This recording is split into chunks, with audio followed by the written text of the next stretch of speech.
안녕하십니까? 네, 안녕하십니까. 김경진 의원입니다. 네. 목소리에 벌써 웃음이 배어 있네요. 요새 기쁘시죠? 아니, 그건 아니고요. 어제 경남 양산에 재보궐선거가 있어가지고요. 네. 이번 이제 수요일이니까 내일이겠네요. 12일 날 네, 그렇습니다. 재보궐선거가 있어요. 네. 그래서 어제 지원 유세를 갔다 와서 조금 가서 소리를 좀 이렇게 좀 강한 톤으로 얘기했더니 목이 좀 갈라진 것 같습니다. 네. 양산 하면 문재인 대표가 그쪽이. 예, 바로 인접 지역구입니다. 김해 옆이 양산이니까요. 네, 그렇죠. 거기 집이 또 있고 그렇죠. 문재인 후보가. 예. 네. 도의원 선거가 지금 보궐선거가 있어서. 네네. 그곳에 근데 어쨌든 국민의당 제가 가서 이제 지원 유세를 했더니 네. 많은 분들이 이렇게 손 흔들어 주시고 네. 저희를 반겨해 주셔가지고 상당히 좀 달라진 분위기를 어제 좀 느끼고 왔습니다. 네, 뭐 스카 요종이라 알아봤나 보다. 네. 그런데 지금 양강 구도는 확실해 보이지 않습니까? 예, 그렇습니다. 무엇이 안철수 후보 쪽으로 움직였다고 보십니까? 그러니까 선거는 항상 구도와 세력과 후보 이 세 가지 삼박자를 보지 않습니까? 네네. 그런데 각 당의 이제 후보들이 이제 이렇게 본격적으로 선출되고 나서 네. 구도 그다음에 세력 후보 이 모든 것이 안철수 후보에게 좋은 겁니다. 네네. 그러니까 구도는 뭐가 좋냐면 극단적인 왼쪽에 가 있는 게 지금 더불어민주당이고요. 네. 그다음에 극단적인 우측에 가 있는 게 자유한국당입니다. 네네. 그러면 저희 국민의당은 중도적인 입장을 차지하면서 그러면서도 이번 그 최순실 게이트에서 네네. 저희가 최소한 헌정 질서를 회복해야 한다라는 입장을 이렇게 강구하게 원칙을 네. 견지해 왔거든요. 네네. 그래서 시대 정신에 맞으면서 중도적인 입장을 잡고 있어서 국민들이 굉장히 안정감을 이렇게 바라보는 이런 네. 시각을 가지고 있고요. 예. 두 번째는 세력과 관련해 가지고는 지금 속칭 친노 친문 세력이라고 하는 것은 강한 배타성을 가지고 있다. 물론 네네. 충성도도 굉장히 높지만 네네. 그래서 이 배타성 때문에 이 친노 친문과 같이 정치를 하려고 했던 사람들은 전부 떨어져 나왔습니다. 그 아니면 네. 마음의 상처를 많이 입었든지. 이현주 그래서- 의원 인터뷰했을 때 뭐 그런 얘기를 또 하더라고요. 이현주 의원이 예. 국민의당 입당했죠? 네, 그렇습니다. 그리고 아직 뭐 탈당은 안 했지만 박원순 시장 같은 경우도 사실은 지난번에 예비 후보 과정에서 마음의 상처를 많이 입었다고 스스로 언론에서 고백을 한 바가 있고요. 네네. 뭐 안희정 후보 같은 경우도 정말 정념이 떨어진다라고 그렇게 표현을 했었거든요. 네네. 그래서 이제 이런 그 어떤 친문 세력의 굉장히 어떤 독선, 아집 뭐 네. 이런 것들이 상대적으로 보면 열려 있는 이 안철수 후보 측의 지지자들에 조금 더 돋보이게 된 것 같고요. 네. 그다음에 이제 후보 개인 측면을 가지고 본다면 네네. 안철수 후보가 50대 중반으로 딱 일하기 좋을 건강하고 젊은 나이입니다. 네네. 거기다가 의사 출신에다가 이 인터넷 벤처 기업가에다가 그다음에 대학원장도 네네. 뭐 여러 가지 우리 사회의 두루두루 모든 경험을 다 했지 않습니까? 네. 거기- 뭐 자랑을 너무 많이 하시면 네. 펴달라는 것 같은데 제가 보기에는 반기문 유엔 사무총장이 출마를 한다고 그랬다가 접으면서 또 네. 황교안 대행이 본인은 한 번도 출마한다는 얘기를 안 했지만 구도상으로 그 보수 쪽의 후보가 될 듯하다가 절대 출마하지 않는다 그랬다가 네. 그리고 더불어민주당의 문재인 후보, 안희정 후보, 이재명 후보가 경선에 붙었다가 안희정 후보가 안 되면서 네. 묶어지는 어떤 흐름이 그러면 그것이 안철수 후보를 지지했다면 같은 건가? 다른 건 아닌가? 왜 국민의당은 흐름은, 예. 네, 국민의당은 지금 정말로 지금 안보 위기 상황에서 사드 배치를 당론으로 하고 있지 않습니까? 그게 같은 네. 겁니까? 다른 거 아니에요? 그러니까 큰 흐름에서는 지금 반기문 그다음에 안희정으로 이어지는 그 지지표들이 저희 안철수 후보 지지표로 온 것은 분명히 맞는 것 같고요. 네네. 그러니까 이제 그 지지표의 속성이 첫째는 이 문재인 후보는 절대로 지지하지 못하겠다라고 하는 강고한 반대 심리를 가진 표들이거든요. 네네. 그 표들이 대안을 찾다 보니까 반기문에서 안희정으로 또 안철수로 왔고요. 네. 어쨌든 저희는 그 표들의 표심에 대해서 주목하고 네. 그래서 저희들 이제 안보에 있어서도 이렇게 굉장히 네. 안정적인 자세를 가지려고 노력을 하고 있습니다. 지금 그 질문 다시 한번 드리겠습니다. 그 안철수 후보가 네. 그 당론을 바꾸도록 하겠다. 국민의당은 사드 배치 반대를 당론으로 하고 있지 않습니까? 네. 근데 지금 솔직히 말해서 한반도가 지금 위기 아니랄 사람이 있습니까? 예. 정말로 위기인데 네. 한미 동맹 없이 그럼 한중 동맹을 갈 겁니까? 어디로 갈 겁니까? 그래서 이제 저희도 지금 최고위원회 안철수 후보가 공식적으로 당에 그 요청을 했기 때문에 네네. 최고위원회를 거쳐서 지금 의원총회를 해서 당론 변경 여부를 결정을 해야 되고요. 네네. 일단 내부적으로는 안철수 후보의 얘기가 상당 정도 지금 설득력을 가지고 받아들여지고 있습니다. 네네. 그러니까 사드 배치가 이루어지기 전까지는 이게 과연 기술적으로 얼마만큼 유의미한 효용성이 있느냐, 또 네. 중국과 경제 마찰 우려가 있다, 경제 외교적 마찰 우려가 있다, 네네. 이런 점들이 이제 주된 원인이 돼서 이제 반대를 했었는데 네. 이미 배치가 상당 정도 이루어졌지 않습니까? 네네. 그다음에 중국으로부터는 이미 경제 제재를 받을 만큼 지금 받아버린 상황이거든요. 네네. 그러면 이미 상황이 이렇게 굳어진 상황에서 만약에 우리가 집권하고 나서 사드를 다시 그냥 미국에게 빼내가라고 요구를 했을 때는 네. 또 다른 미국과의 새로운 어떤 외교적 경제적 마찰이 이번에는 미국과 시작되는 거거든요. 네네. 그래서 굳이 그렇게 우매한 어떤 외교적 선택을 할 필요는 없다라고 하는 것이 지금 내부적인 기류고요. 네네. 그래서 정책이라고 하는 것은 상황에 따라서 각각 필요에 따라 적절하게 변화시킬 수 있어야만 네. 이게 책임 있는 정치 주체로서 어떤 자격과 자질이 있다라고 보여지고 네네. 저희는 그러기 위해서 노력을 하겠습니다. 네. 지금 이제 그 말씀 들으면서 지도자에게 우리들이 바라는 것, 국민들이 바라는 것은 미래를 내다보는 힘입니다. 네. 보통 사람들은 열심히 살아요. 근데 미래를 한 발 더 앞서서 내다보고 이렇게 될 것이라는 건 예견할 수 있는 힘이 있기를 큰 나무 같은 그 지도자를 국민들은 바랄 텐데 그렇다면 상황에 따라서 바뀐다면 사드에 관해서 몇 달 전에는 그렇지 않았는데 몇 달 후에 이게 지금 바뀌었으니까 이거 바꾼다. 그건 너무 단견 아니신가요? 아니요. 그거는 그때는 사드가 배치되기 전이고 네. 논의가 진행 중인 상황이었고요. 네네. 그리고 그 전에 이제 박근혜 정부 내부에서도 사드에 대해서는 한미 간의 협의조차도 하지 않고 있고 네. 배치 자체가 고려도 안 되고 있다라고 얘기를 하고 있다가 그냥 갑작스럽게 네, 3일 네. 만에 배치 결정이 이루어졌거든요. 네, 뭐 절차의 문제는 좀 있었죠. 예. 그래서 그 상황 하에서는 반대를 하는 것이 맞았지만 네. 지금 이미 배치가 완료된 이 시점에 있어서는 네. 다시 이것을 뒤집어 엎는 것은 또 다른 어떤 국익의 손해가 온다. 예. 이미 거기다가 중국으로부터는 맞을 만큼 맞은 상황이거든요. 네. 네. 그러면 중국으로부터 제재를 받을 만큼 받은 상황인데 다시 여기서 배치를 되돌리려면 이제는 미국과의 여러 가지 마찰을 이렇게 감안해야 될 네. 상황입니다.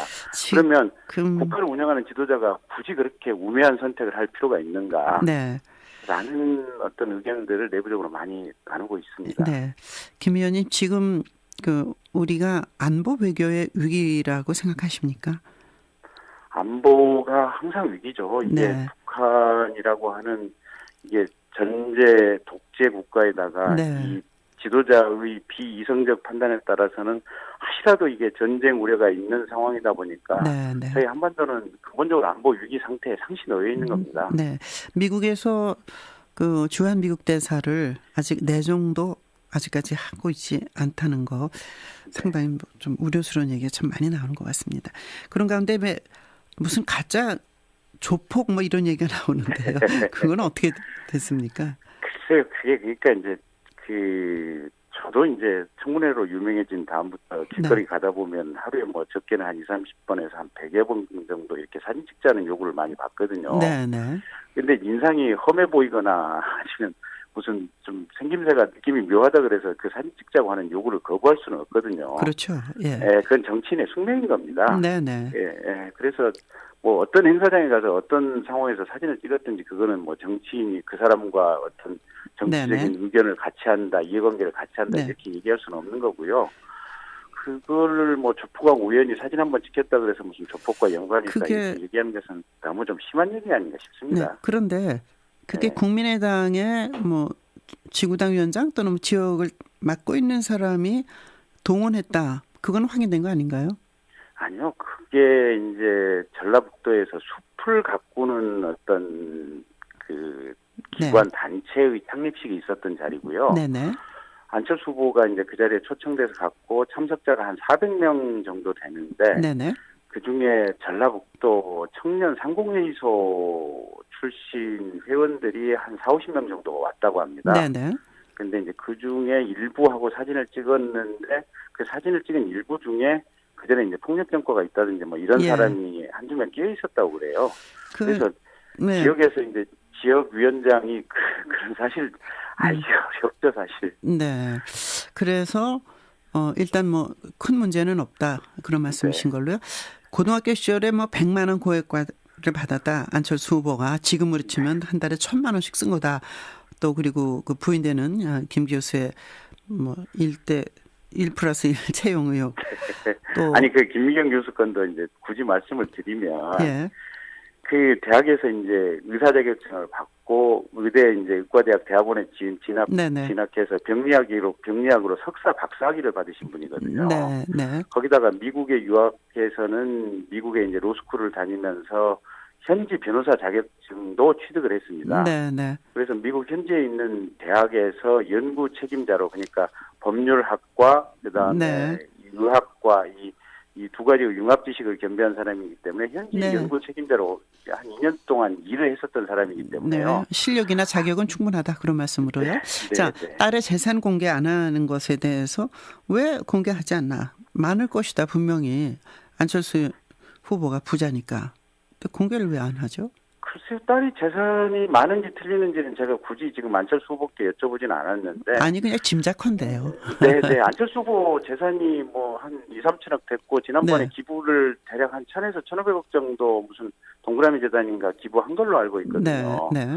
그래서 그게 재산이 많다고 하는 것이 무슨 흠이나 하자가 될 수는 없고요. 그렇죠. 혹여 예. 지금 따님에게 재산 증여가 만약에 이루어졌는데 그게 이제 굳이 문제를 삼으려면 네. 이게 무슨 증여하는 과정에서 조세 포탈이 있었다든지 이런 점을 가지고 문제를 삼아야 되는데 네, 네.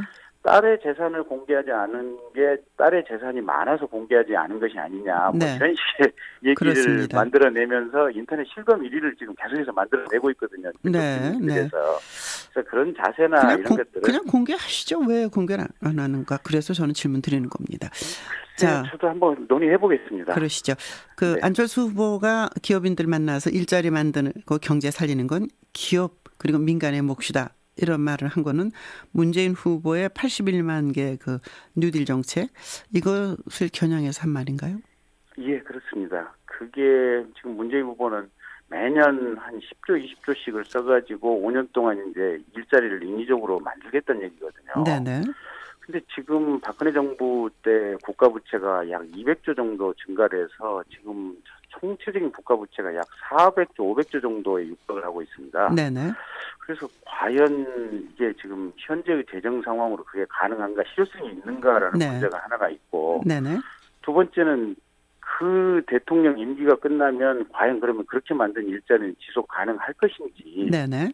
그게 불가능하다라고 이제 저희는 보고 있고요. 네네. 그래서 일자리는 결국은 기업이 만들어야 된다. 정부가 만드는 일자리는 아무런 의미가 네. 없고 굉장히 짧은 단기간의 일자리다. 네. 그래서 기업이 만들어야 되고 기업이 일자리를 만들 환경을 조성해 주는 것이 정부의 역할이다. 네. 그래서 이제 중소기업이라든지 이제 이런 데를 육성을 해야 되는데 네네. 저희 생각은 이 IT라든지 이런 여러 가지 기술을 국가가 좀 개발을 해서 네네. 중소기업에 자연스럽게 이 기술을 좀 이렇게 저렴한 비용으로 네. 이전을 해주고 그래서 중소기업이 많은 좋은 제품을 생산할 수 있는 네. 토양과 토대를 만드는 것이 오히려 그 국가가 할 일이다 지금 그렇게 보고 4차 산업 쪽으로 질문을 넘기겠습니다. 4차 네. 산업과 관련된 정책 어떤 걸 갖고 계십니까? 문재인 후보하고 좀 차별성이 있습니까?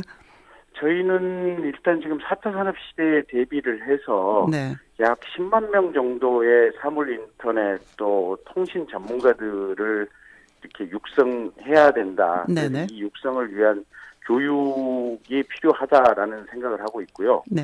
두 번째는 이제 대학교 공대라든지 농대 또 이런데 이제 네. 박사 과정을 국내에서 받고 나온 이제 예. 사람들이 일자리를 못 찾고 미국이나 외국으로 많이 네. 나가버립니다. 네. 그래서 이 사람들을 어쨌든 각 출연연이라든지 대학이라든지 정부 기관에서 약 네. 4만 명 정도까지 고용을 하겠다. 예. 그래서 젊고 한참 일하고 기술 개발을 할 때 이 사람들이 대한민국 국가를 위해서 네. 4차 산업이라는 성격이 정부가 주도해서 가는 것이 아니고 기업인 주도로 가야 되는데 그 점에 있어서 뭐 기업도 해보셨으니까 안철수 후보가 잘할 것이다. 그러나 그 문재인 후보 아까 그 당 안에서 있었던 뭐 여러 가지 그만큼 충성도 높은 당원이나 팬이 안철수 후보에겐 없는 거 아닌가 또 이런 질문도 드릴 수 있습니다. 왜냐하면 40석에 불과한 국민의당이 과연 정권을 맡을 수 있겠는가 이런 질문이 나오고 있지 않습니까? 어떻습니까? 이제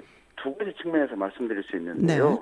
어차피 지금 문재인 후보 더불어민주당도 180석이라고 하는 안정적인 의석을 확보하지 않는 한은 보수측 정당에게 협조를 구할 수밖에 없거든요. 선거가 끝나면. 네, 뭐 협치 연정 얘기시죠. 예. 네. 그래서 그 점은 뭐 120석이나 40석이나 실질적인 의미에서는 전혀 차이가 없다라는 얘기를 하나 드릴 수 있고요. 네네. 그다음에 저희 국민의당도 여러 가지 핵심적인 인재들이 많이 있습니다. 네. 뭐 정동영 전 통일부 장관 같은 사람도 있고 여러 가지 이제 좋은 인재들이 많이 있다라는 얘기 드릴 수 있고요. 네네. 가장 결정적으로 숫자가 오히려 40석으로 적다고 하는 것은 받아들일 수 있는 여지가 그만큼 크다. 네, 움직이는 게 빠르다. 뭐. 예. 네, 네. 그래서 안철수 후보 얘기가 이제 당선이 되면 네. 각계각층에서 정말 제대로 잘 익은 인재들을 발탁해서 이 사람으로 하여금 장관을 시키고 각 영역에 책임자를 네. 시키도록 하겠다. 그건 그래서 당선된 이후에 잘하겠다는 얘기인데 문재인 후보의 경우는 천여 명의 학자들이 몰려 있습니다. 선보이고 있습니다. 그것도 또 나쁘다고는 지적할 수 없죠. 한 자리에 달라는 사람들이 아니라면. 네. 그러니까 천여 명의 인재들이 어차피 당선된 이후에 그 사람들을 어떻게 쓰냐 문제인데 네. 사실은 어떤 의미에서 보면 문재인 후보는 천여 명의 인재를 위주로 해서 인사를 할 수밖에 없습니다. 그 사람들에게 자리를 다 줄 수도 없는 노릇이고요. 근데 예. 거꾸로 보면 안철수 후보 같은 경우는 그 여지가 굉장히 널려 있어서 알겠습니다. 두루두루 진보 보수를 가르지 않고 좋은 사람을 뽑았을 수 있는 공간이 네. 훨씬 더 크게 열려 있는 장점이 있습니다. 네, 여기까지 들어야 되겠습니다. 네. 희망이 있고 아주 밝은 목소리세요. 기분이 좋으신 것 같습니다. 그러나 문재인 후보 쪽에 전윤철 중앙선대위원장 인터뷰에서 문재인 좋은 사람이다. 능력 있다. 또 이런 말씀을 드렸다는 걸 같이 말씀드립니다. 오늘 고맙습니다. 네, 고맙습니다. 네, 국민의당 수석 대변인 김경진 의원이었습니다.